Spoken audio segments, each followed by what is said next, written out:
けた日々がまるで嘘のように忘れられる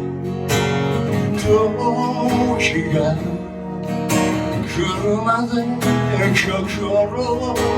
閉じたまま暮らし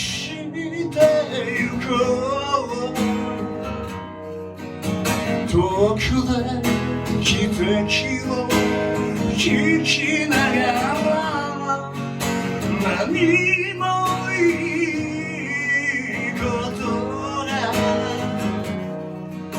なかった今日の街で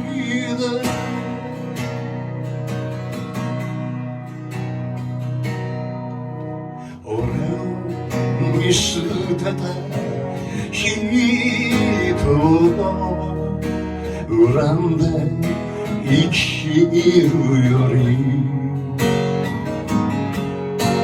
幼い心に秘めた虚しい涙の捨て場所を探してみたい遠くで汽笛を聞きながら何もいいことがなかった今日の街で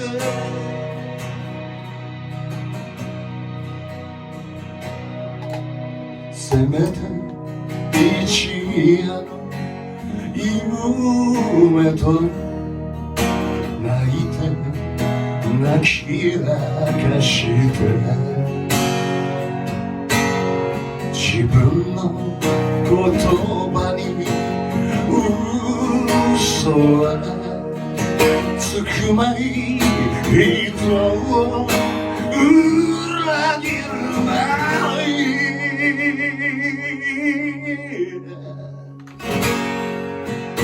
生きてゆきたい遠くで汽笛を聞きながら何もいいことがなかった今日の街でなかった今日の街